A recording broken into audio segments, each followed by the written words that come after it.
I think we can go ahead and get started. We'll ask that everybody mute themselves so that we don't get any of the background noise. So welcome. It's so wonderful to see so many of you, and thanks to those of you who've come to a couple of these sessions. They've been really wonderful gatherings, and we're really couldn't be more happy to be seeing all of you during this period of time. My name is Marna Anderson, and I work out of the U.S. Office for Nonviolent Peace Force. This is our fourth cafe series, and I'm really excited about this one because we'll be talking about actions that you can take, and that's going to be the whole focus of this next hour. Tiffany Eastone, who is Nonviolent Peace Force Executive Director, will be moderating today. I'll be turning it over to her as soon as I'm just going to run through the format so you know what to expect.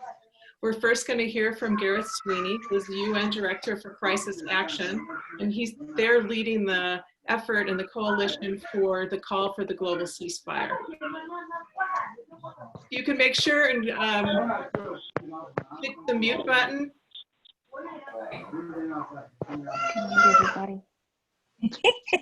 Everybody could hit the mute button, that would be great. Okay, and then we're going to hear from Mel Duncan and Rosenblum-Kumar, who lead our advocacy efforts for Nonviolent Peace Force about how you can be involved at the UN and Congress to help promote unarmed civilian protection and nonviolence. Tiffany Eastone will be talking about the impact of COVID-19 on the communities and conflicts where Nonviolent Peace Force is working and helping promote and have a discussion with you about that. Finally, Adele Lennox, who is a longtime supporter and volunteer for Nonviolent Peace Force, will talk about the importance of your financial support, particularly during this period of time. So last week, after the call, there was kind of an impromptu discussion. About 25 people ended up staying on the phone because they wanted to hear about one another's experiences from a variety of places around the world. And I know that we can't always recreate something like that, it just happens, but we're gonna try. So if you are interested in more of an informal conversation, either about action that you wanna be taking in your community, hearing stories from around, from other places in the world that you wanna know more about and their response to COVID-19, feel free to stay. We're gonna keep the line open. After 11 o'clock, you're free to join that conversation. Finally, we'll be having in the chat bar, we'll be putting links to our website and other resources for you so that you will be able to take action easily after this session. So what I'd like to do now is turn it over to our amazing and fearless leader, Tiffany Eastone, who is calling in from our office, or probably her home in Geneva. So thank you, Tiffany, so much for being here. Thanks, Marna, and hello to everybody. I am indeed calling in safely distanced in my home in Geneva, and it's great to have us all back together again. And thanks for those of you who are returning, and it's good to see also some new faces in our Nonviolence Cafe series. So we're excited to get started, and off we roll from here. So what I'd like to do is just jump right in and invite Gareth to join us. Gareth is joining us from a great organization called Crisis Action that is we partner with. And Gareth will tell you all about the work that they do, being an advocacy group and raising really important topics that we like to partner with them on as it relates to NP's work. And he's going to talk about the call for a global ceasefire and the actions that are happening in and around that. So Gareth, I invite you to jump on in and take it from here. Thanks so much, Tiffany. Greetings, everyone. I'm Gareth from Kilkenny, Ireland, but relocated to New York as the UN Office Director for Crisis Action, as well as our Syria Global Campaign lead. And I'm aware and expect that many of you do not know Crisis Action because we don't have a public profile. We are essentially a membership or a partner organization, of which Nonviolent Peace Force is a partner, as well as most of the international humanitarian organizations you'd know and human rights organizations, as well as local partners. And our mandate is very simple. It's to strengthen the protection of civilians in armed conflict. And what we do is we coordinate joint advocacy and campaigns where our partners identify that there's a need for coordinated responses. So we're a small organization of 50 or so staff in 10 offices. And my focus, of course, is on the UN as the UN Office Director. Our long-standing campaigns are in Syria, Yemen, and South Sudan, but we also engage in what are called emergency responses, where, again, partners identify a need for immediate, specific, and coordinated campaigns. So the one that I'm going to speak to you now is the Global Ceasefire campaign. As most of you, I hope, would have seen, the UN, see that my internet connection is unstable, but can you hear me? Yep. So my internet can go off for 10 seconds at a time, so don't worry if you lose me momentarily. So the UN Secretary General called for a global ceasefire on the 25th, and this was surprising. It caught us all by surprise because he's not known to be bold in his declarations. But, you know, on quick inspection, we realized, and when I say we, I mean civil society broadly, that he's correct. That it might sound rhetorical, almost utopian, to call for a global cessation of hostilities, but he said, in the context of an effective response to COVID-19, it's essential. And when we realized within days that there was momentum outside of, you know, organized campaigns from the Pope, from groups, what are called groups of friends of states, Canada and Switzerland were able to mobilize, you know, 50 plus governments within a few days to immediately declare support for this global ceasefire. We realized, and partners came to us, that there's need for coordination around this. So within 48 hours, we arranged for two partner calls, allowing for, you know, time lags, and arranged two calls with over 110 partners who requested that we move quickly on this, including, of course, Nonviolent Peace Force. So the global campaign, as is customary in our kind of campaigning, has various tracks, both public engagement to apply pressure on targets, but also public and private direct advocacy with key targets. So on the public front, I would share with you quickly that there's a website created called globalceasefire.org, and you can see there the organizations that are supporting this. But we also worked with a group called Avaz, whom you may know, who have an enormous, you know, male network, and worked with them to galvanize public support for this, and now have, I think, 2.2 million signatories to their campaign. And then working publicly with Avaz, we're able to target key targets, like which I'll come to in a moment, through their mailing lists. So that's one track of it. But what I want to talk about is my focus, which is UN engagement, given that this was a call from the UN Secretary General. So the big missing piece is the need for the UN Security Council to support the global ceasefire call as the body with primary responsibility for global or international peace and security. And that's important because if the Secretary General announces a call for a global ceasefire in isolation, it's difficult to really institute this without the support of the UN Security Council, and for them to integrate that into all of their engagement on specific conflicts. Now, I should rewind and say that one of the kind of things that really excited us and many about the call was, even independent of a Security Council endorsement, we have seen significant pickup by warring parties at the local national level, in the Philippines, in Thailand, in Colombia, in Cameroon. You can see on the ceasefire.org website where there has already been support by state and non-state actors in conflicts around the world, because they genuinely acknowledge that it's in their medium and long-term interest to allow humanitarian access and protection of health workers in order to reach those most vulnerable. And that is the essence of the global ceasefire call.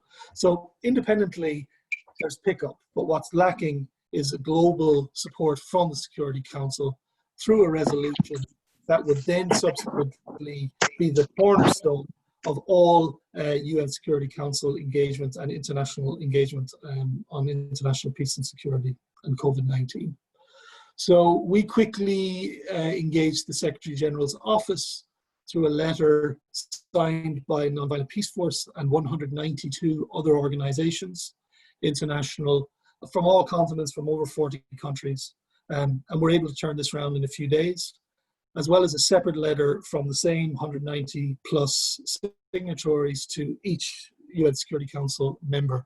And we've received, extremely positive responses from the Secretary General's office. And this pressure gave him the support needed to brief the Security Council last week for the first time, and to tell them, as much as this Secretary General will, that the Security Council needs to support the global ceasefire call. We've received a lot of support from individual Security Council members, but we have a significant divide currently on the Security Council between the elected members and the permanent members.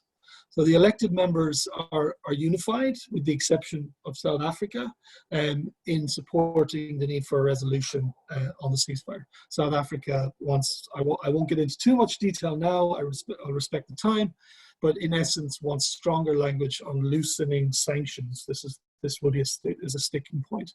Loosening general sanctions in order to support the global ceasefire. But the real sticking point is amongst the permanent members, and in particular US-China relations. This should come as no surprise to you all. And it goes to the very highest level. The US continues to insist on referring to the virus as the Wuhan virus or the China virus, despite the UN General Assembly already adopting resolutions referring to it as COVID-19, which is the correct term. But the US also now, in the last 24 hours, to further complicate things, wants removal of any reference in support of the World Health Organization's efforts. So it's that level of, if I can be frank, petty obstructionism that is halting a global support for, or at the highest level, for a global ceasefire. Now, France is playing a key role in trying to mediate this. And you may have seen yesterday that Macron is quite confident that he can make a breakthrough. So we're really talking at that level, a video summit, hopefully in the next few days, of the permanent 5 members, mediated by France. So we'd like to... Yeah, I'll stop there. We can move to some questions. That would be great. We're going to have Tiffany facilitate, and you can write up questions on the side, and we really want to focus on actions that you can take to help raise awareness about the ceasefire, the global ceasefire call.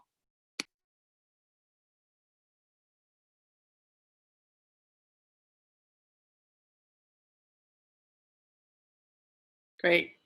Thank you, Marna. Thank you, Gareth. That's a great introduction to what's going on.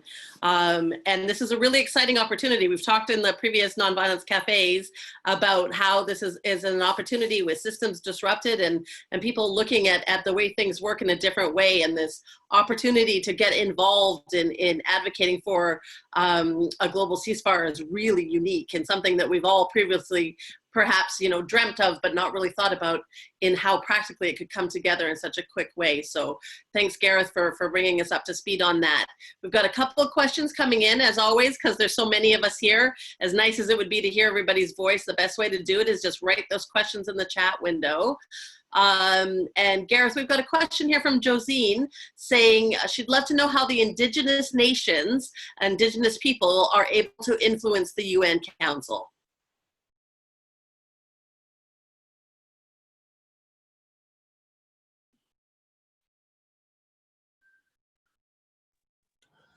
Thanks. Sorry, I was just struggling to unmute. That's an excellent question, but that's a question that Mel and Gay can answer as well as I can from Nonviolent Peace Force's side, because they engage the council also. But the challenge with the Security Council for Indigenous peoples as well as for everyone else is that it doesn't have the formal mechanisms for direct engagement in the way that the UN General Assembly or the Human Rights Council, for example, does. So really the means to engage is through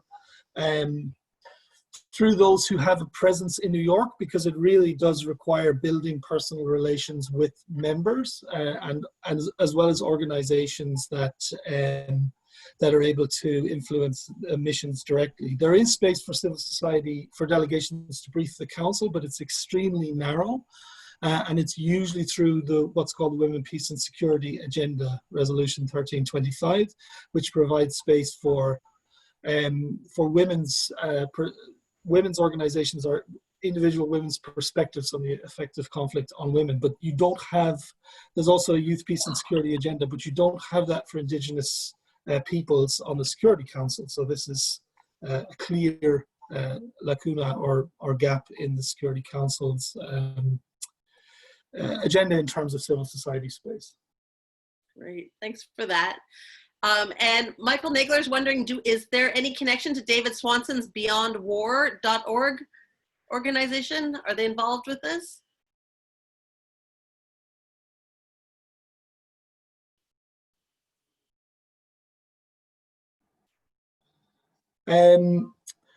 They may be, but as you'll see from the website, I'm not the one who's responsible for coordinating who's involved. It's over 200 organizations and ever increasing individuals. So I just advise to have a look and see. And if they're not, then please follow up with us and encourage us to invite them to be part of this. Sounds great. And as many of the folks on the call are from the US, there's lots of questions around the US influence and how to do that. Specifically, who do you know of, or have there been identified Trump supporters in Congress or governors who might be open to talking about and being in support of the global ceasefire? Yeah, that's a good question. So we're only at the point now of really focusing attention on trying to shift the White House position on this. And we're actually having a brainstorm with core partners tomorrow, and had invited Claire and Nonviolent Peace Force to join that, and maybe one of you also, because we welcome, having different perspectives on that brainstorm. But initially, we have worked with DC partners to engage representative senators, but actually you're correct in saying that it's much more strategic to identify those who actually could have a sympathetic ear with the president. But at the moment, the focus is actually at the more basic level of engaging Democrat senators to just be aware of this, because the challenge at the moment is even raising awareness within the US of the fact that the US is the primary blocker on the Security Council. There has been good reporting. There was an editorial in the New York Times 2 days ago that we'd encourage them to consider. New York Times, Foreign Policy, Washington Post has done some good reporting on this, but it's not elevating to the level of other issues, because we're in a competing space with the WHO issue, and obviously the priority focuses on domestic issues, and that's understandable. So trying to elevate the Security Council aspect of this mishandling is a challenge, and that's why we're trying to start with senators who can just even use social media to say, and as well as TV media, we're trying to engage people like Trevor Noah to build this into the story about the White House and mishandling of the response. Great. But the point about engaging Republicans is, I hope, the next stage in this, and it's an excellent suggestion. And so maybe there's quite a few questions sort of identifying different members, individuals, different civil society groups, religious bodies, NGOs with consultative status, sort of all around. So would you recommend sort of people being in touch with their representatives? Are you talking about sort of trying to raise the profile across the political landscape? Yes, 100%. But also, if we can somehow, without putting too much work on you guys, if it's possible to pool people's ideas who are on this call of organizations or individuals that should be targeted, and we can draw that out and then feedback that back into the campaign, that would be extremely helpful. And some folks are talking about, because we tend to get very oriented towards the global north when we think about who could influence the power structures. And there's some great questions and suggestions being raised about how are people who are living in conflict affected areas, how can we get them involved to actually raise their own voices, as they are the most affected by what's happening now, and hopefully would be the ones who benefited the most from a global ceasefire. Yeah.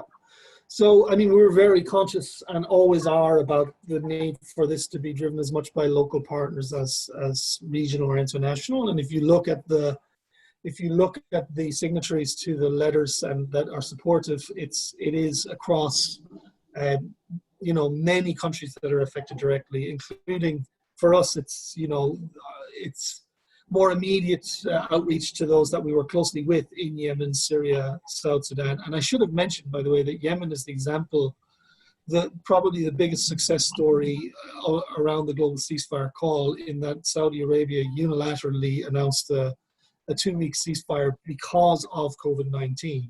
The Houthis have yet to really take this up in the same spirit, but it's a significant achievement. But anyway, to the question, absolutely, it's key that local voices are being amplified. And another track of this is our engagement on the campaign with the African Union, and that's been driven by local partners. They're completely in the lead on that, and the African Union is already, at least rhetorically supportive of the global ceasefire call, and looking at regional responses as well. And also we're working with Avaz, for example, in South Africa. As I mentioned, South Africa has been difficult amongst the elected members because they're quite insistent on language around loosening sanctions, which, on the surface seems fine. And there is language on the need to ensure that general sanctions don't impede efforts to respond to COVID-19, but what they actually want is much stronger language on loosening existing sanctions.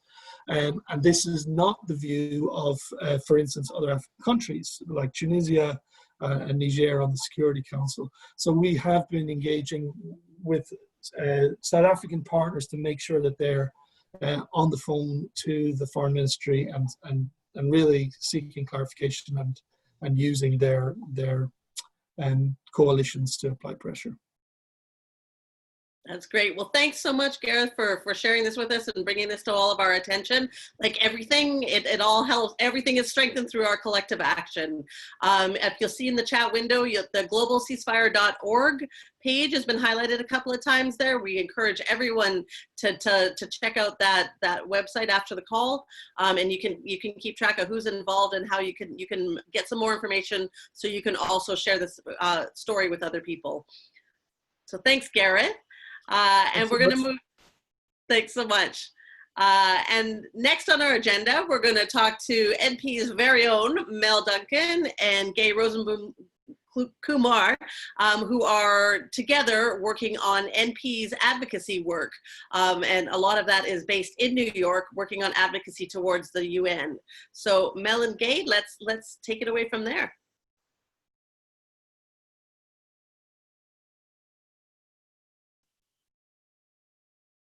Hi, everyone. Can you hear me now? Okay. It's wonderful to see you all. I see many colleagues online who do similar advocacy work in New York, like Crisis Action, Pax Christi Meta Center. My role at the UN is to coordinate with my other NGO counterparts and advocate for our nonviolence work and share the work of NP's teams in South Sudan, Myanmar, Iraq. And what this entails now at this time of COVID-19 is to really impress upon the decision makers how this is exacerbating underlying roots of conflict and inequality, and threatens fragile peace and can make it worse when people have less access, less food, when governments may be insensitive and be taking advantage of this conflict for other reasons. What's happening at the UN now is we're trying to bring these voices to the fore and to shine a spotlight on how local peace builders can actually advance peace. And that what our teams are doing in many places is adapting and integrating their work into responding to this crisis. Supporting more inclusion, stemming misinformation, being more conflict sensitive, and connecting across a lot of divides with the humanitarians and the development and the peace building actors. Two things in particular I'd like to mention that we're doing specifically. One is we're in discussions with member states and UN staff on transitions that will be happening in Darfur and in Democratic Republic of Congo.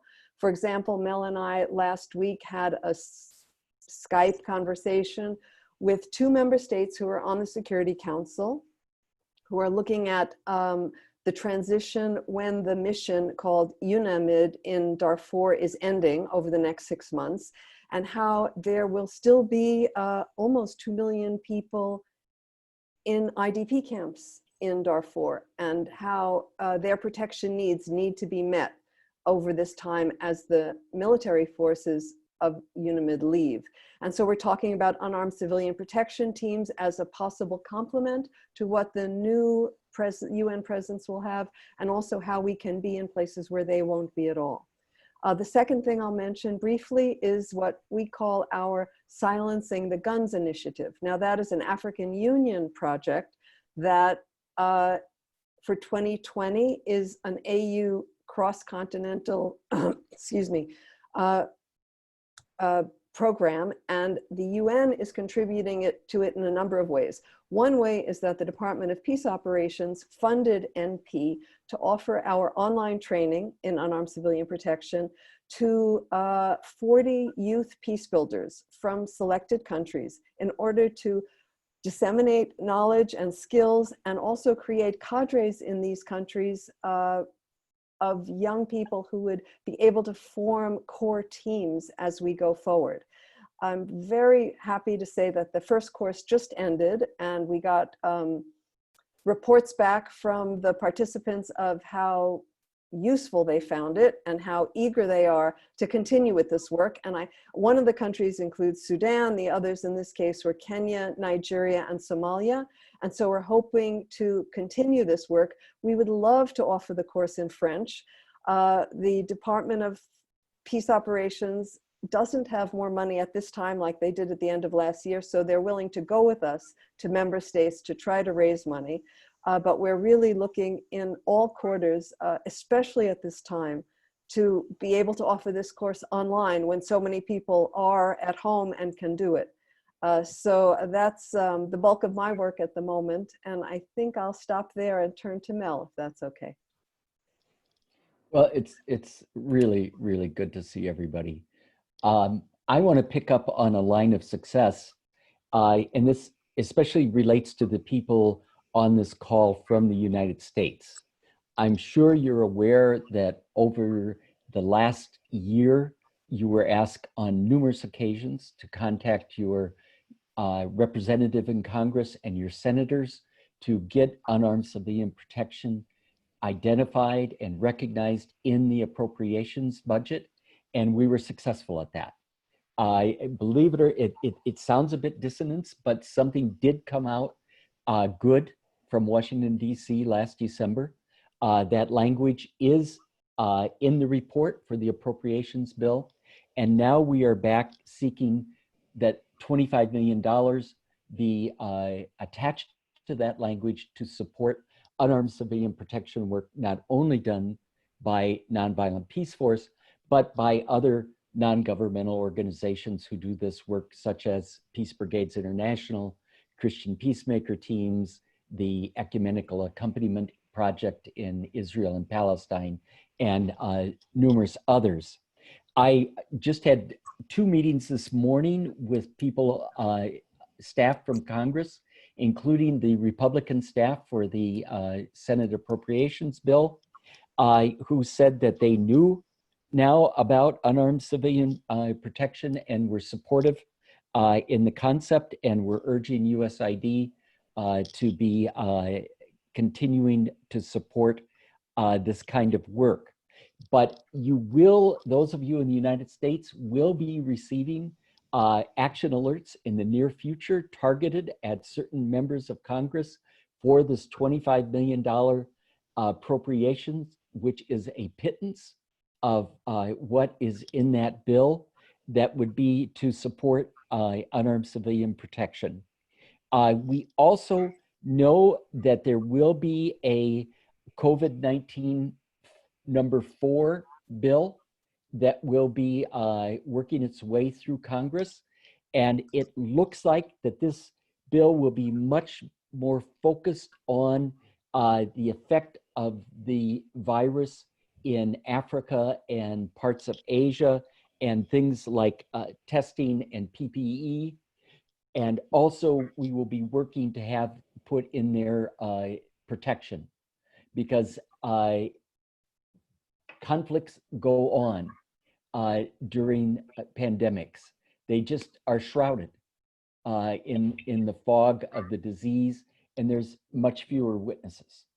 And so there are very specific things that UCP is well suited for in terms of preventing the spread of virus and to protecting civilians, including the rumor control networks that we've set up through all our programs, that we have credible messengers, either the women's protection teams or our teams that are throughout the country, who can stop rumors that we've seen in other epidemics to cause a lot of death.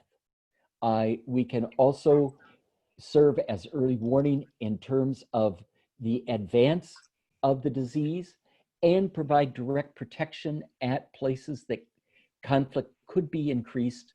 For example, food distribution sites, healthcare facilities, and protection for healthcare workers.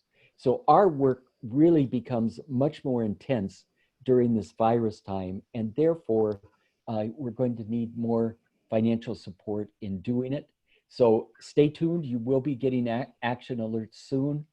And if I could take one more minute that is off agenda, and that is to say, to, in whatever voice you have, with your senators, with your House members, to speak up about the unconscionable cuts to the World Health Organization, that in talking with people today on the Hill, they believe that those are going to go through. Whether they're legal or not is a question. They believe that at least $500 million will be cut from the US contribution, which is equal, a little more than an annual appropriations to the World Health Organization. And this is just another lethal action on the part of the administration, and part of a bigger agenda to dismantle multilateral organizations, whether that be the European Union, the UN, NATO. This is all part of a plan that Steve Bannon wrote about 10 years ago. So it's not a surprise, but coming at this time is especially egregious. Great. Thanks, Mel and Gay, for sharing about your work and NP's work in the advocacy arena. And we'll take a few minutes now. Again, use that chat window if you want to ask some more questions to Mel and Gay about the work that's being done or how you can participate. Feel free to jump in. I see we've got our first question is more concretely about our staff. How are NP staff on the ground being protected from the virus? Mel, do you want to answer that one? Well, Tiffany, you're actually more of the program person. Why don't you take that? Sure, no problem. Yeah, our staff it depends on the different locations. We're observing sort of protection protocols, movement restrictions, working from home, social distancing. They have PPE that they can use, and so it's limited movement. In the Asian projects in the Philippines and Myanmar, and Iraq, a lot of the work that we're doing is really at a distance. We're telecommuting with our local partners. In South Sudan, we're still active, with a bit of reduced activity, but we've been able to stay quite at a high level of action because there's only a couple of cases in the country, but we're very conscious about not spreading. So we're really working on striking that balance of protecting ourselves and taking care of the staff, not being agents of transmission, while also trying to continue to serve our purpose of being in the field. Now the question coming up here for Gabe, the global ceasefire is interested related to peace building's guidelines of engagement that suggests governments don't officially negotiate with insurgencies like Al-Shabaab, IS, etc. And could this be an entry point for positive peace? If not, are there other measures being done now which can prevent opportunistic behavior, especially during the time of weakened structures and infrastructure? And that's from Marcus Tan.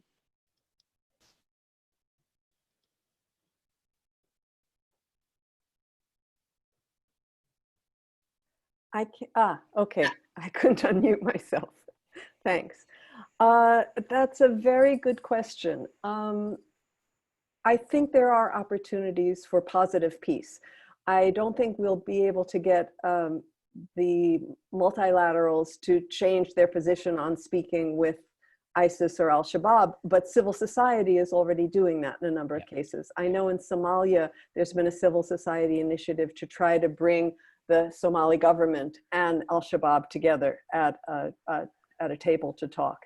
But in general, I think the thing that we can best do is some of the things that I mentioned before, that civil society can speak truth to power, can make sure there's no misinformation, try to defend the human rights of all people, including free speech, making sure that people have the ability to at least protect themselves. We can try to bring communities together, even with the social distance, to make sure that they see that they have a common enemy and that they shouldn't other each other in this situation. Also, I think young peace builders can be at the forefront of this fight, given what we know about it, and just to make sure that we continue our work as best we can to make sure that people see that, as the Secretary General is calling for the ceasefire, that peace is the most important thing, to allow health workers to go ahead and do what they can to stem the virus. Thanks. If I could just add a couple of other things, Marcus, in terms of the opportunism that we're seeing. Certainly authoritarian leaders from this country to Brazil, to the Philippines and other places are taking advantage to further entrench unilateral power and to have a much more authoritarian state at the other end of this. So first and foremost, we have to continue on the local level to speak up on behalf of human rights and against those authoritarian grabs wherever they're happening.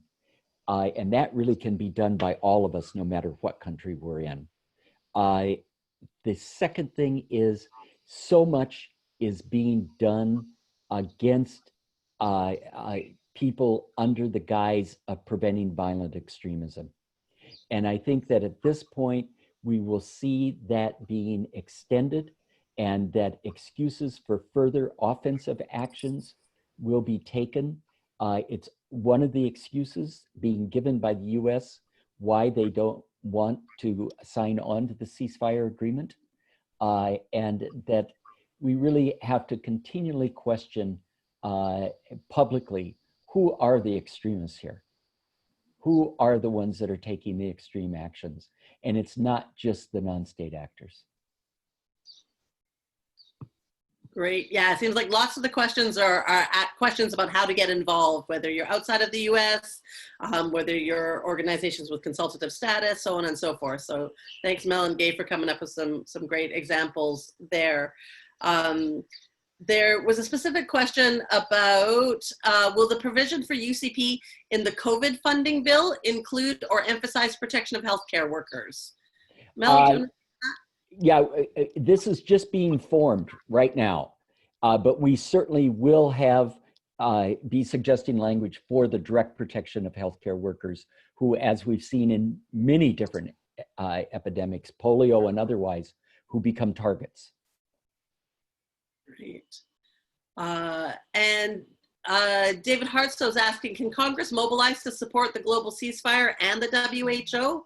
And if so, can people organize support for this? Is Gareth still on?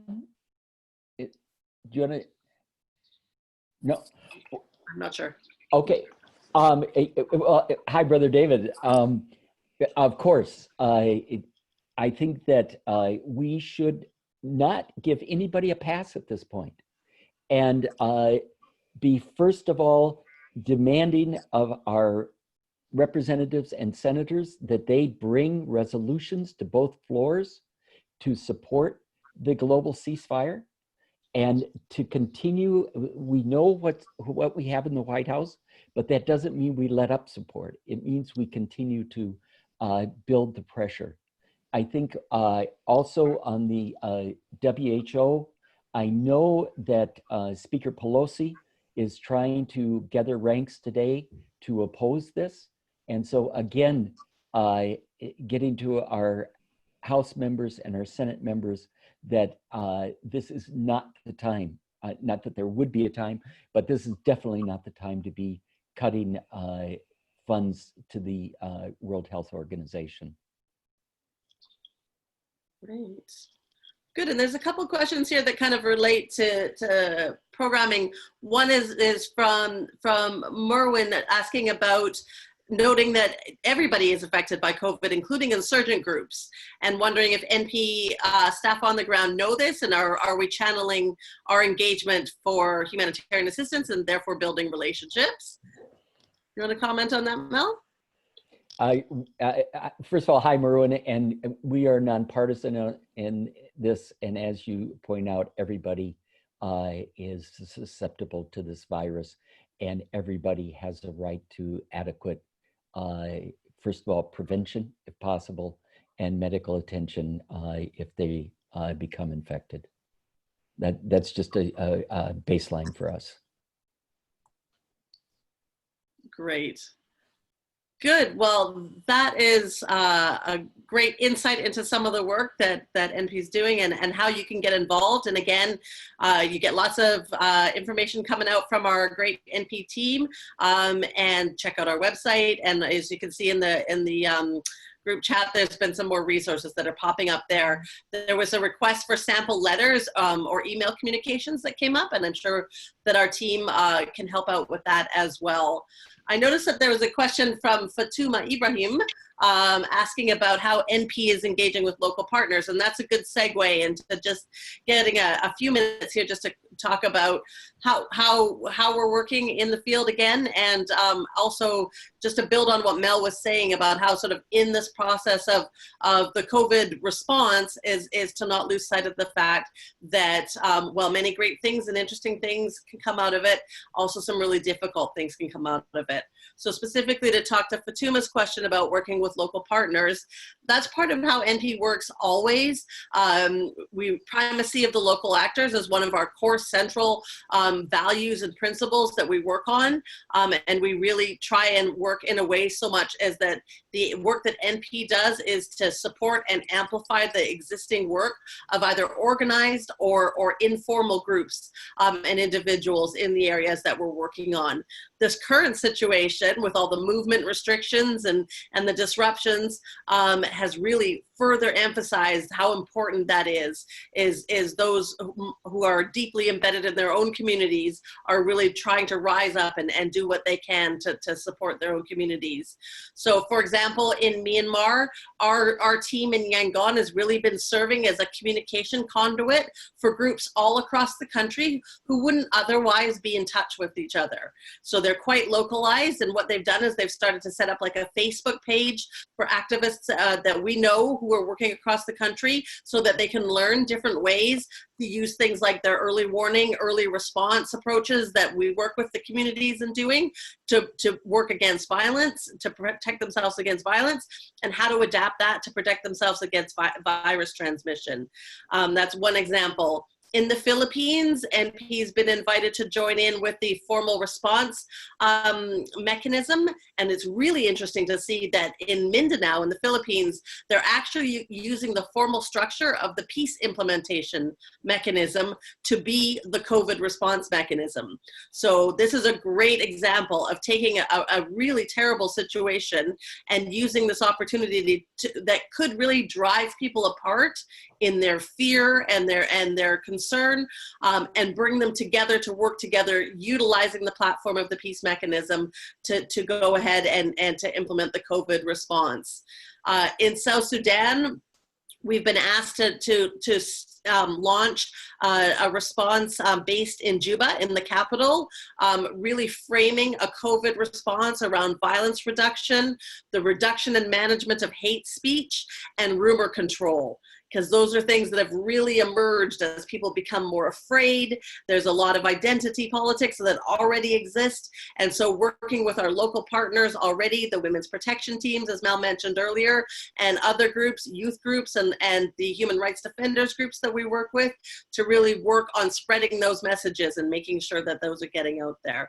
So that's some of the efforts.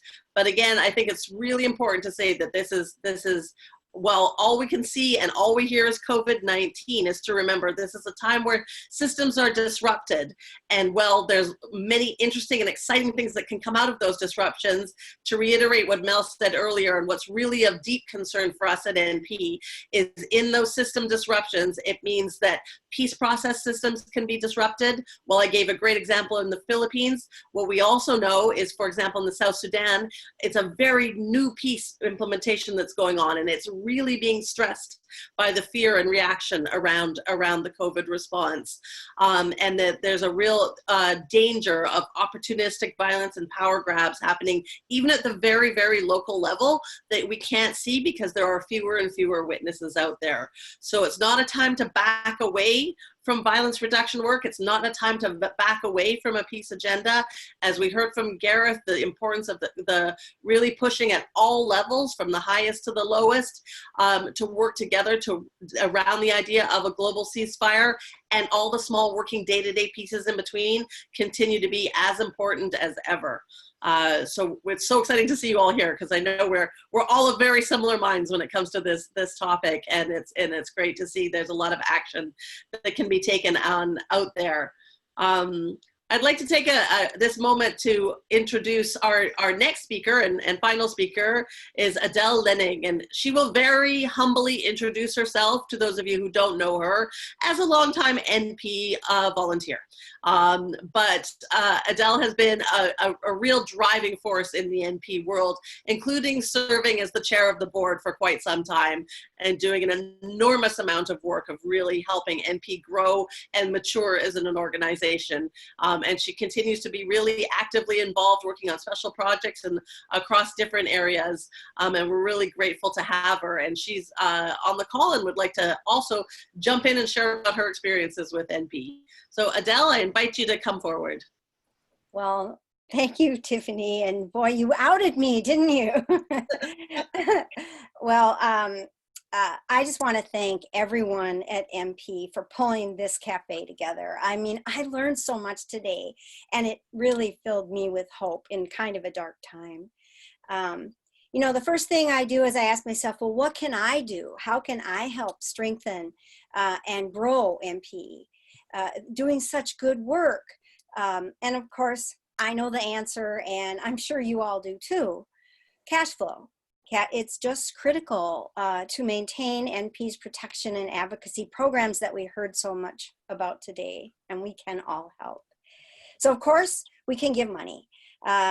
Chris, my husband Chris, and I talked a little bit about our annual donation to NP, which we normally give at the end of the year, and made a decision to move it up this year because it seems like money earlier in the year will be much more impactful.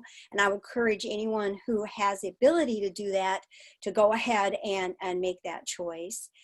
This is part of a multi-year commitment that we make to NP, and that also really makes it possible for NP to do planning and have as much of a solid base as is possible.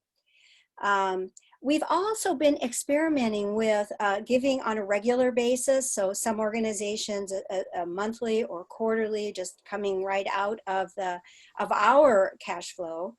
And that's been very successful for us. It's great for budgeting, and it also just creates sort of a foundation of a relationship with the organization. So if you're not doing that yet, I would encourage you to consider that kind of a relationship with NP.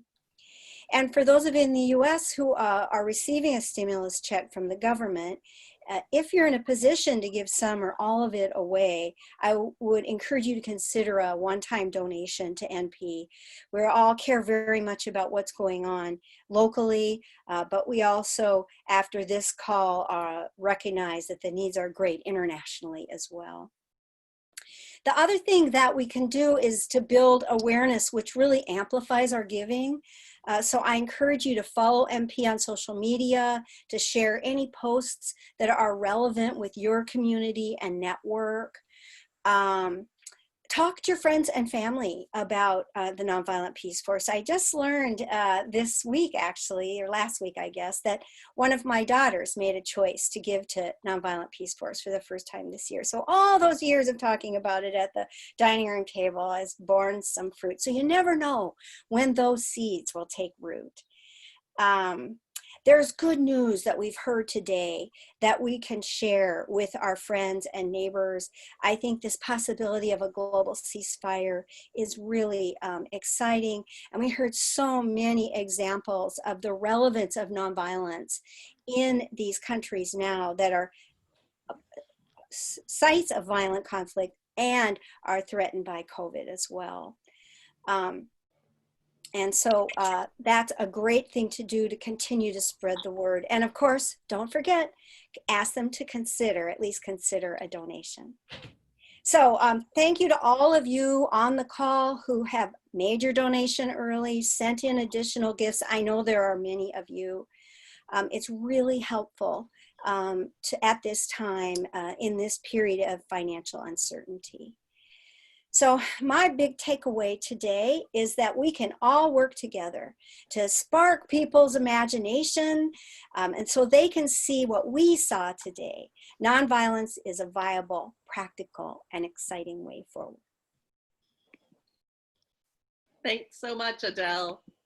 Great. And I feel like you're extra inspirational with that background. Yes.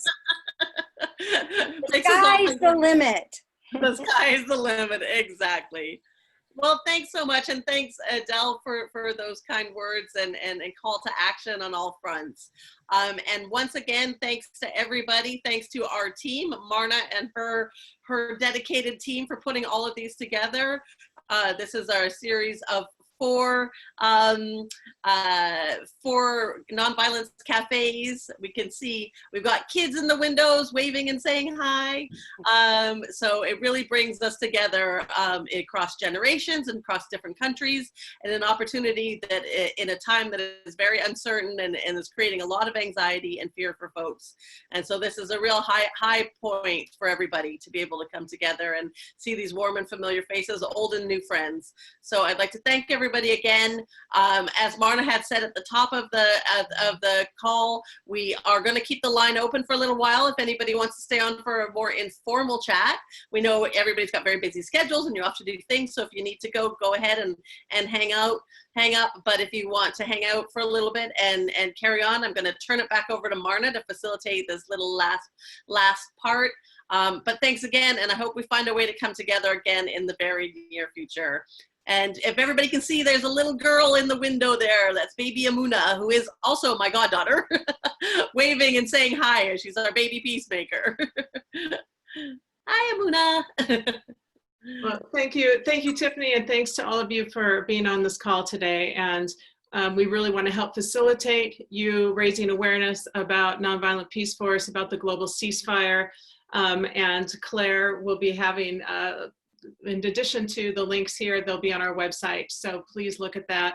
And thanks, Adele, for your plug to support Nonviolent Peace Force financially. If you have questions about donating, you can also contact anybody in our office. Please stay on the line if you'd like to have more of a conversation. And we will be happy to host more cafes if there's other topics you would like us to help facilitate. We have a lot of connections in the world of nonviolence and peacemaking, and we would love to bring some of those folks to you if you're interested in more of these cafes. So please put that in the chat bar. And also remember to fill out your survey. You can also let us know there how we did and things we can do to improve and ways we can also help build this community of people interested in promoting nonviolence as a response to violent conflict. So please stay on if you're interested. Last week we did have about 25 people that stayed with us. And we hadn't actually asked. It just happened that Josine, actually, who's on the call today, had put out a question to ask for people's experiences around the world, and a number of people stayed. So feel free to stay on if you'd like. Thank you so much for everything you do for Nonviolent Peace Force and our teams. Thanks.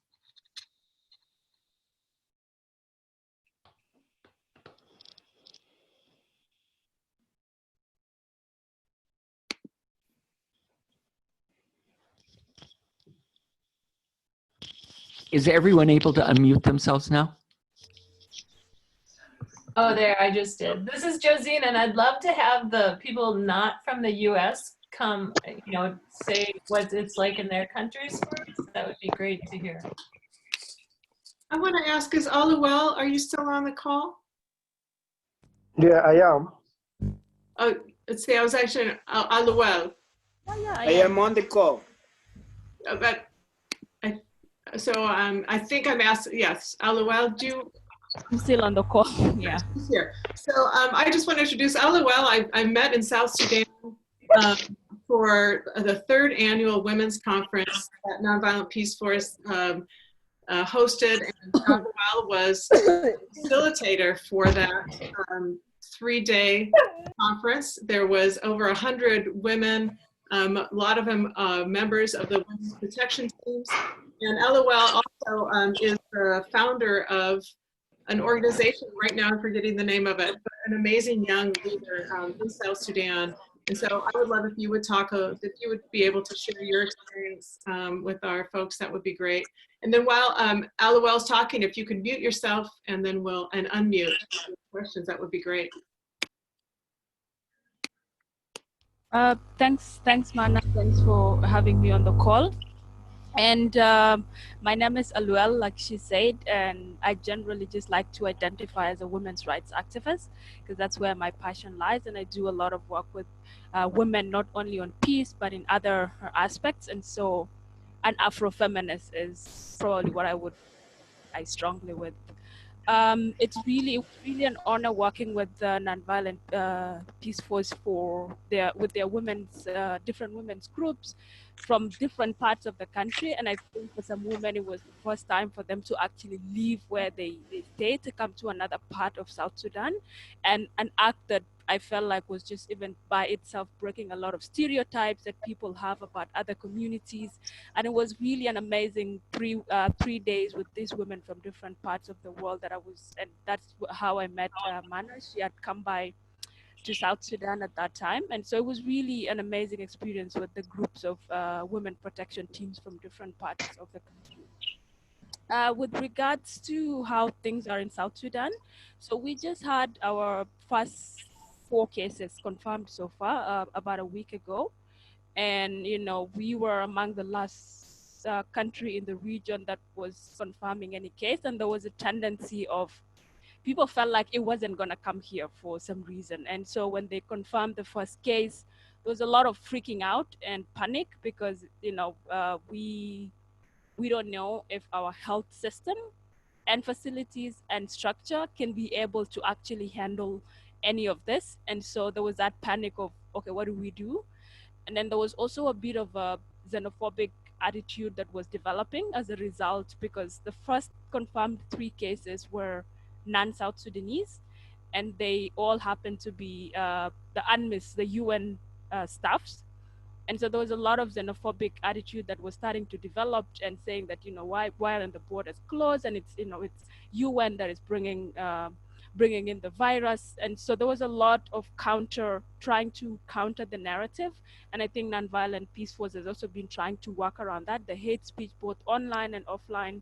And a lot of youth groups are mobilizing and just trying to counter that narrative to say that the virus could be brought by anyone, anyone could be having it right now in the country.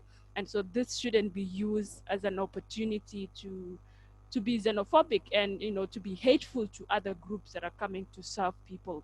So that was a bit of the reaction, and they're trying to put measures in place at the moment. So we have curfew from about 8 p.m. to 6 a.m. We don't have a complete lockdown yet because it's also not something that we can afford at the moment to do, given that a lot of people live on what they earn on a daily basis.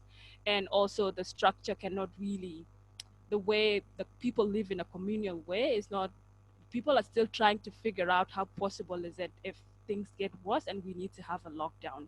So we're still able to move and get things here and there. There's a few restrictions on how people are operating around social distancing, but the reality is people are still not taking it seriously, you know, and even with the restrictions that are trying to be put in place, people are still gathering, people are still somehow going on with their lives because they feel like it's just international people that have it now. It's not South Sudanese, and so we're safe and we're good. So there's still a lot to be, you know, done to get people to actually understand that this disease is really deadly, and if not taken seriously, if it spreads more than that it can be contained, it could really get worse. We have about 4 ventilators as we speak in the whole country, and so just the thought of it taking a different turn could really it could turn out not so good. But there's a lot of awareness raising, a lot of international and national organizations that are doing all the work that they're doing to try and raise awareness around that. So that's helping and trying to at least get people to understand that take this seriously. And it's not, you know, it's not something to just make fun of, to just say God is going to protect us, because there's more that God can do only if we're able to support ourselves. So just to get people to not just say that, you know, God will protect us. God will protect us without actually protecting ourselves to try and balance that out. So we're hopeful that it doesn't get any worse. But so far, I think there's general calm for now. And things are looking a bit hopeful. They're still running more tests, and we'll keep monitoring to see if there'll be cases that will be confirmed. So basically that's the South Sudan, how things are in South Sudan for those that wanted to hear from people from other parts of the world. Thank you so much, Aluel. We'd love to hear from somebody else. And we had actually invited Aluel to help facilitate one of our small groups last week, and it didn't work out. So I was really pleased that she could join us today. So love to hear if somebody else wants to unmute themselves and share from their country. Hello, colleagues. Hello. Yes, my name is Takeza Tafire, and I'm from Zimbabwe. Can you hear me? Yes, welcome. Thank you. All right. So the position of Zimbabwe right now is, so far as a nation, we have recorded 23 cases and 3 deaths. But the country is trying to copy with the situation, and currently we are under lockdown.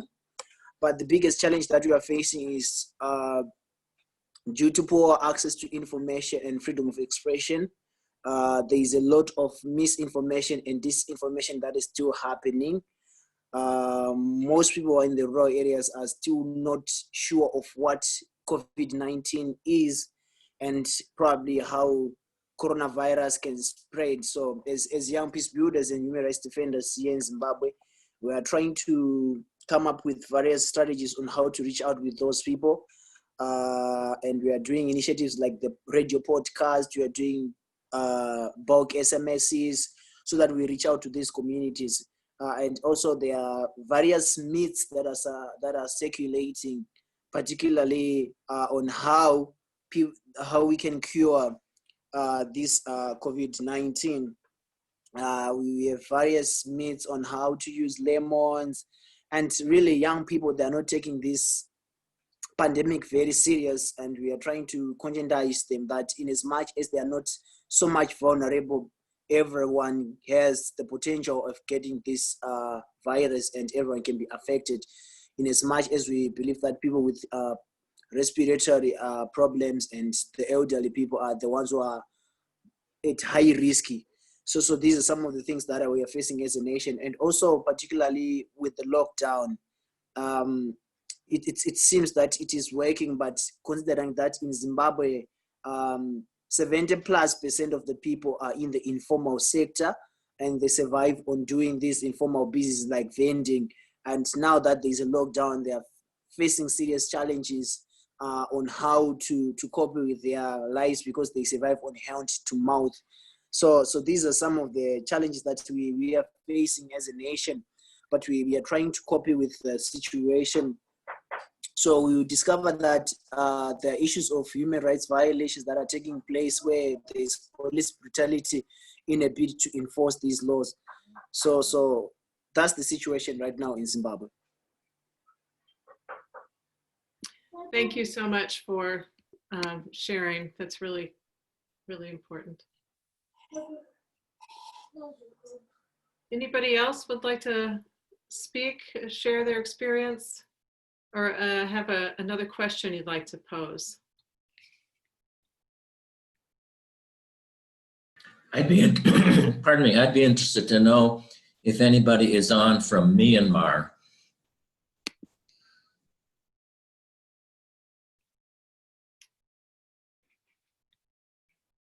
I don't think so. I have a question. Yes.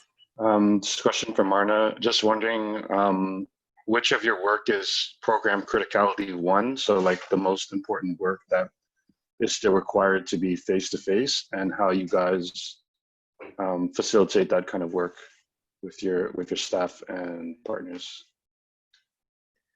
I'm actually going to have Tiffany answer that because she's in contact at least weekly, if not daily, with our fields on the ground. So Tiffany, please respond to that. Yeah, I mean, it's been a real interesting challenge for us right now because our work, as those of you who know NP well, is really relationship based, and it's really about presence and being together with folks who are living in conflict affected communities, and so we really had to work on how to figure out how to be useful and relevant and how to adapt the way that we work in situations where we couldn't be present. So we've been lucky enough, as you know, Aluel was saying, in South Sudan, that South Sudan hasn't been terribly impacted.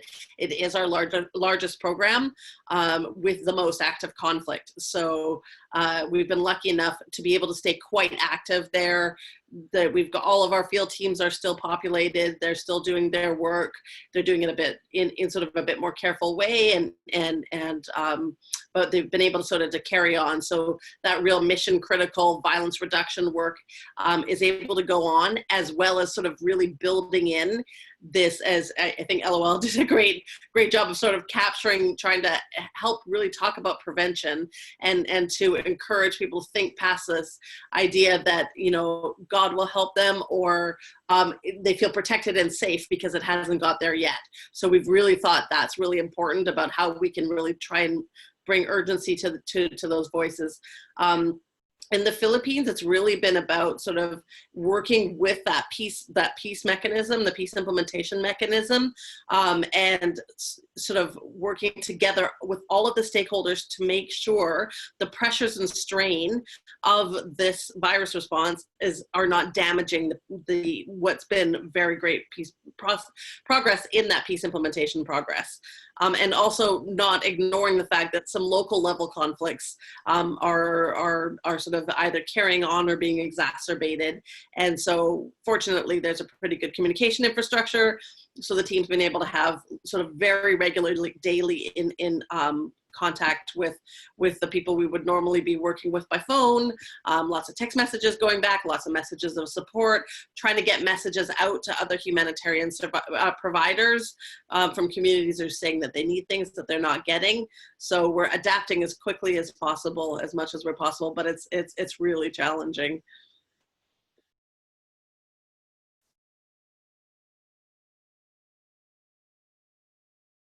Hi.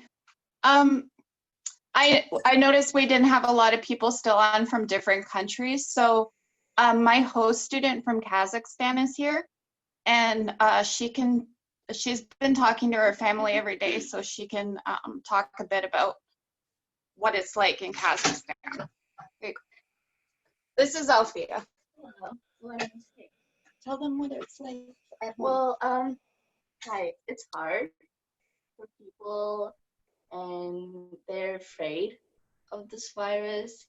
And we have the law which says that we can go outside, and it's gonna be, people don't know till when. And if you'll go outside and police will see you, you'll go to jail for, I don't know, 1 month. And yeah, and in Russia it's like quarantine till April 21st, and they're also afraid. Yeah, but they're trying to buy a lot of masks because they think it will help, but it's like really simple mask. They cost like, I don't know, 15 cents, and they won't help, but people still buying this. So yeah. So her family can't go out for Yeah. groceries or anything. They're not allowed out of the apartment. They have passes. So if you have pass, if it's green, you can go like at Monday, Wednesday, and Friday. You have white one, you can go like Tuesday, Thursday. And Oh, so they can't go out now? yeah, but it's like only to buy food, and that's all. You can go like anywhere. And if you have like family, only one people can go. Thank you so much, Alfia, and we're glad that you're still staying in Minnesota and finishing up your school year online. Our family felt that it was safer for her to stay here and than to go home at this time. So we're really pleased to hear of her experience. We have anybody from London, and we also have somebody I think on from Australia that's willing to talk. But do we have anybody on from London?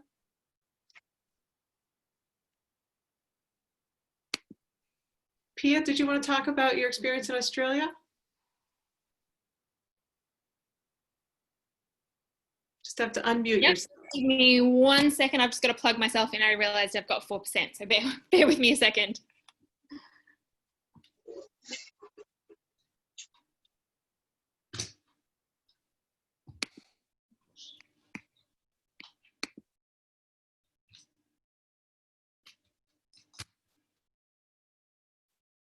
Yeah, so in Australia, we have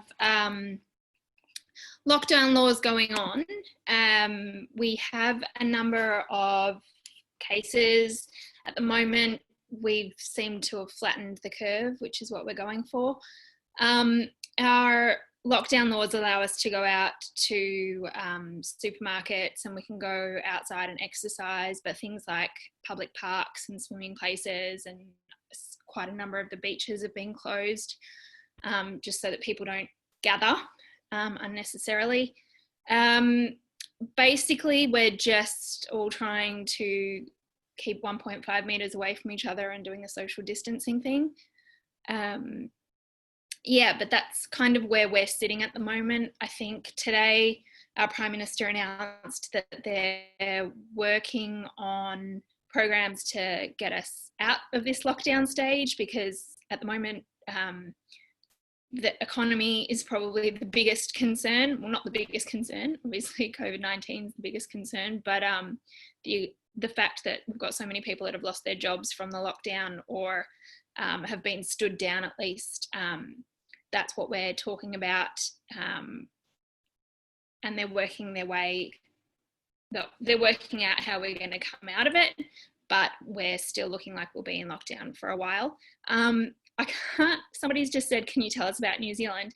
If anyone's following Jacinda Ardern, she is the Prime Minister of New Zealand, and she is brilliant. She is like the mum that you need in this situation, who just talks about things as they are, gives really good account of their stats and why people should not be panicking, but what they can do and why we're doing it, and gives really good updates every day.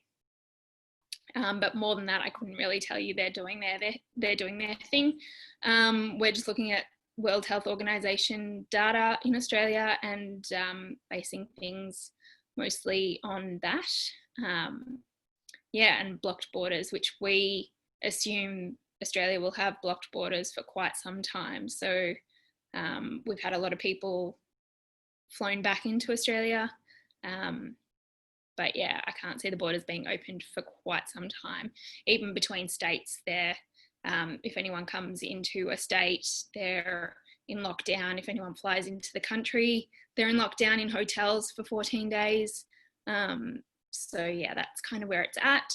There's some things on the news about how asylum seekers and things like that are doing at the moment. And I know that there's been internationally some conversations about how prisoners are doing and things like that.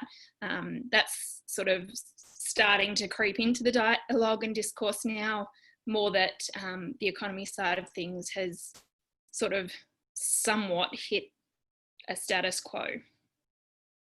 If anyone's got any questions, feel free to shout out. Pia, what's your relationship with NP? So I found out about NP. I just kind of follow along on Facebook, but I'm a Rotarian. So I found out about NP at the Rotary International Conference in Hamburg last year.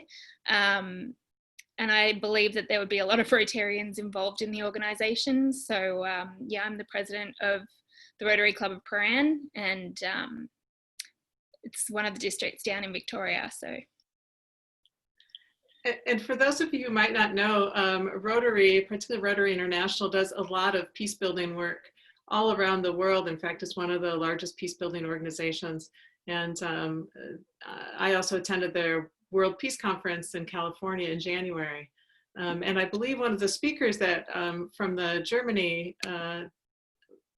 conference was on the call earlier, Oti and Anne Frisch. So, and we have had 14 of our peacekeepers who have been Rotary Peace Fellows, which means they were able to, one of our former peacekeepers is finishing up a master's degree in peace studies from Duke University right now. And we've had a number of them done 3 months or 2-year programs of study on conflict resolution, peace building, international affairs. So it's really, really a wonderful program that has really benefited Nonviolent Peace Force. So. Definitely. And I mean, in terms of vaccinations and things like that, Rotary is obviously largely involved with polio eradication, and so it has a lot of systems. So when things like Ebola came about, I know that a lot of the Rotary systems for vaccinations were tapped into for that effort as well. So there are a lot of those efforts going on. But yeah, absolutely, if anybody is interested in higher study and things like that, there are scholarships for peace fellowships through Rotary, so just reach out to your local Rotary club. There is one in like almost every country. So thanks. And Pia, Rotary International is a very large contributor to the World Health Organization. And yeah, so 3% apparently. If local clubs could be mobilized to oppose the proposed cuts, I think that would be a big deal. The U.S. Chamber of Commerce has already come out against the cuts. And so it would be good if the local Rotary clubs could get involved. I don't think we've got any problems there in Australia. It's the American voters that you got to talk to about that one. People have to hear from around the world. Yeah, certainly we're sharing our efforts. We have a question here from Tom Schneider. So do you want to unmute yourself, Tom? Yeah, I think I am. Well, first of all, Rotary doesn't do anything political or religious, so you can count on Rotary clubs not speaking to what you're talking about, Mel. But you know, I'm a member of a Rotary club in Mexico, in Guanajuato, which is the 4th poorest state in Mexico, and there is, you know, a lot of cartel violence there, and it's, you know, a thing that people deal with. But with the informal economy being, I was at a meeting online with the club there in Mexico on Tuesday morning, and with the informal economy and with so many people, you know, really only having maybe you know, 5 to 14 days worth of resources, people are getting really hungry there, and desperate people do desperate things, even though it's it's a very kind, family-oriented culture. Our Rotary Club down there is putting as many resources as possible.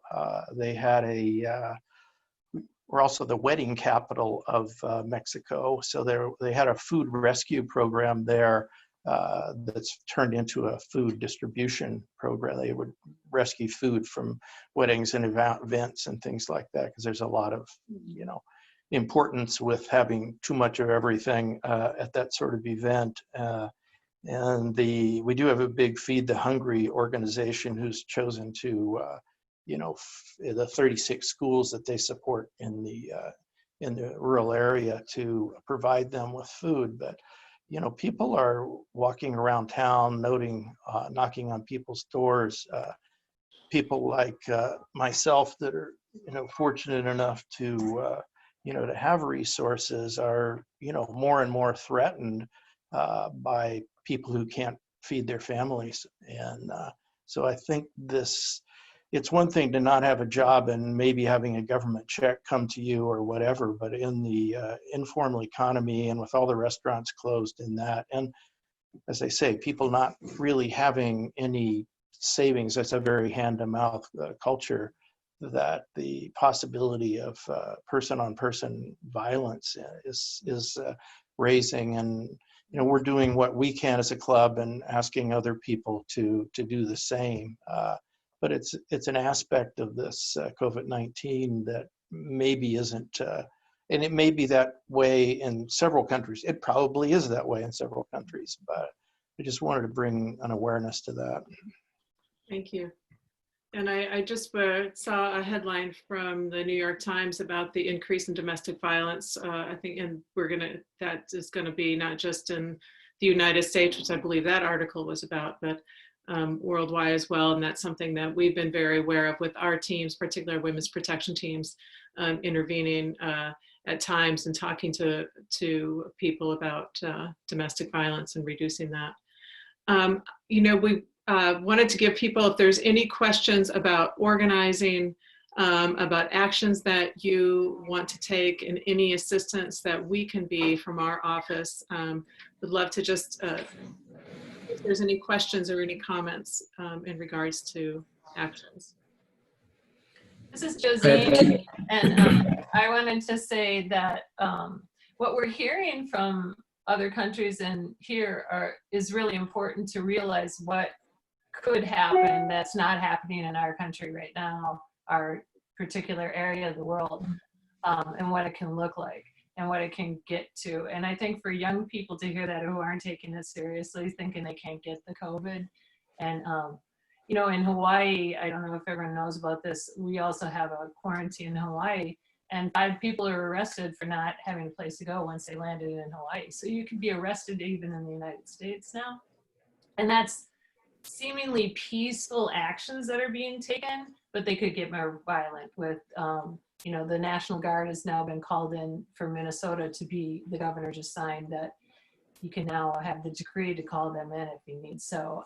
But at the same time, he put out, if you're staying at home, here's the place to go if there is violence in your home to get help. So, those are the things that are happening, but to know the extremes of what could happen are really important for people. So for you as an organization to hold out what are the kind of the pros and cons of what could happen.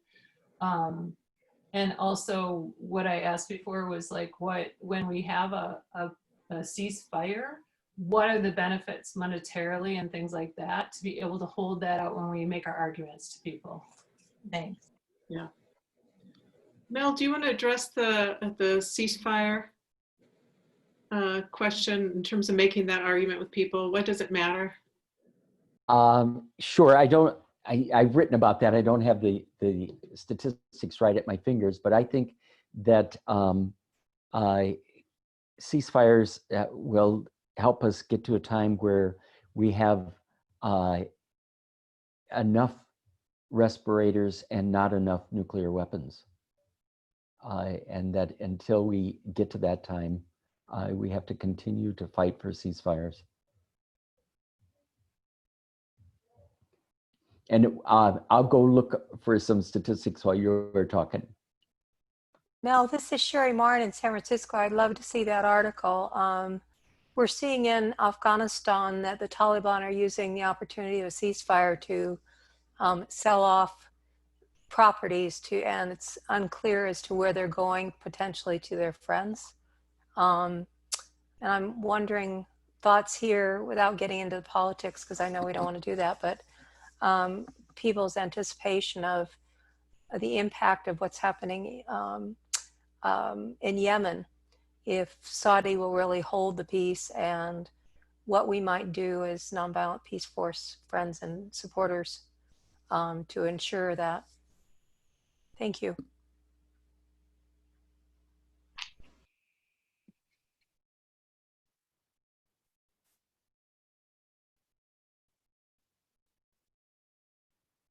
Hi, this is Mary Elnick with Pax Christi International. I was very intrigued by Gay and Mel's description of your online francophone capability with respect to peace education in the Horn of Africa. That's something we'd really like to explore with you. Perhaps we could have something jointly, and I'd like to know about the funding requirements, but that's something that's very important right there, right now. So thank you.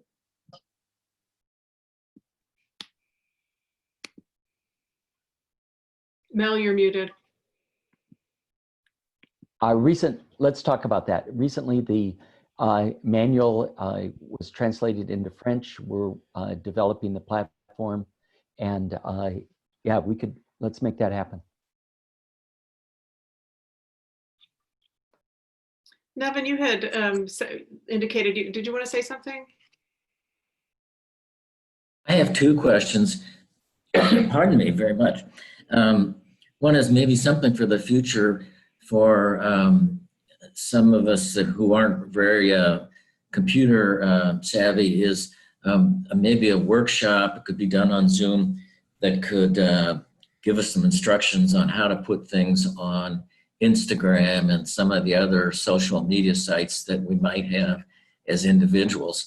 I have 2 pictures of myself holding a bass that I caught in a lake, and that's about the farthest I've gotten. On another time, so that's one topic that maybe we can deal with another time. I have a question for Tom in Mexico, and I didn't quite understand your first couple of, maybe your first sentence where I think you were commenting to Mel that Rotary is non-political and non-religious, and I wasn't sure where that fit into your comment, because I believe NP is also, and I'm assuming you were aware of that, but I just didn't quite follow where that fit. Well, I guess, you know what, just on a personal or on a local basis, there's 25 people that are in the club, and about 10 of them are very vocal, liberal supporters, and about 5 of them are very vocal Trump supporters. And we get along and do a ton of projects together because nobody talks about politics. And as much as that is maybe not a good way to look at it, Rotary in general has been seen as business and financial, while it's changed, and their Rotary Peace Fellowship program and everything has really changed what they've done, especially with polio and that. Still, on a local basis, it's a way to keep people doing good without having a political or we just don't talk about it, which to me is really the problem with what is happening in, there's the president's approval rating has gone from 44 to 46% because of what he's done with the World Health Organization. And he's not giving out the checks to people because it doesn't have his name on them, and yet his popularity is still rising. So you can't take those people out of there. And it's very difficult to talk about this the way the media has polarized it in that. And just Rotary in general has taken a policy that it's better to do good in the world and have people working together that might not talk to each other if they weren't doing good in the world. So I don't know, does that relate to your question or not? Or structurally, that's that's maybe different, but on a, person-to-person local basis, that's what I noticed. Well, I understand what you're saying. My next door neighbor, we have a cabin in Minnesota. My next door neighbor and I could not be at further extremes when it comes to politics. We are so far separated that I think we're going to meet on the other side of the world because it's that extreme. And yet we have become best friends over politics. And I can't explain that. But I think if I go back to Pia, Rotary has peace conferences and things that I'm not aware of. So I just was trying to take your comment, which I understand, Tom, period. I understand it, but apply it to Pia and apply it to Mel and the comments that have been made, because Rotary has been helpful to NP. This is all new to me today. So I'm just trying to figure it out. And I've already, because before your comment, Tom, I made a note here to talk to Marna about her January travel to this conference and how can I get involved in something like that. I'm just trying to find ways to get further immersed in NP. And anyway, so you answered my question, and I'm sorry to go on, but Mel, maybe you or Pia have some comments. Thanks. Well, I always look for the angles. Tom, with all due respect, I think that there's a way in which Rotaries could affirm the WHO right now and the commitment, the strong and solid commitment that they've made and how that supports the four-way test, and not go further than that. And so stay apolitical, but certainly make a statement in support of what they're already supporting. Sounds good to me. I know I was the program chair in our club for a couple of years, and you really had to warn people not to be political and not to be that way, or people would walk out and it would be disruptive. And so it's a very delicate process. And I also think the strength of Rotary is that it's got, may have 1.2 million people, but members, but there's like, 35,000 clubs that are very integrated into the communities. And that's the strength of Rotary, is that it is very much in all aspects of it. There's this group called, we're called better-angels.org, and now it's braver.angels.org. And their mission is bridging the red-blue divide and trying to teach people on how to have political discussions and find the 80-90% of the things we agree on instead of the 10% of the things that we don't. And they're very good on their site, which is braver-angels.org, that, there's just a lot of ways to be able to talk to one another. Rotary doesn't move very fast on things. I don't really see any, I'd be happy to be wrong. I think I'm going to suggest we move on a little bit throughout the Rotary conversation, which it is interesting, but maybe we could do a cafe too on Rotary and peace building at some point, because I think there would be some interest in that. I wanted to probably just wrap things up here. If there's any other last any last comments that you have that you really want to get out, or questions about organizing and taking action, now is your time, and give you a minute, and then also please remember to fill out the survey. Any last comments or questions? Yeah, please just send your good vibes to Europe that we're able to get through this next year with the European Commission and cooperation amongst the countries in the face of COVID and financing and everything that's going to be coming up. It's especially coming out of Southern Europe, as we've seen, the crisis in Italy has been very, very deep. I'm in contact with friends and family there on a constant basis, and It's a quite worrisome situation. Thank you. And that will not be helpful for our activities as well if it goes the wrong way. But I have faith that that the compromises will be made. Thank you. I also think with the economics, is in 12 to 18 months from now, is really could be a larger problem than the virus itself. And maybe it's just because I'm here in Mexico, which actually for a poor country is not near as poor as many of the other countries that are probably on the call here. But the people who, somebody said, let's get these masks. Well, people will just sell the masks so they can buy a kilo of tortillas. And people just don't understand what it's like to have your family and not be able to feed them, and how you might take your whole life of being peaceful. And, when your grandmother's dying and your family's not being fed, it'll mimic some of the situations that's in South Sudan or other places that we're more used to hearing about than just the on the ground thing as the next 2 years unfolds. All right. Well, thank you everybody for being here and for staying on. It's been really wonderful, and we will see you again. Cheers. Take care. Stay well. Bye-bye. Bye, everybody. Thank you, everybody. It was great to hear from you all. Goodbye, everyone. I learned a lot. Thank you. Bye.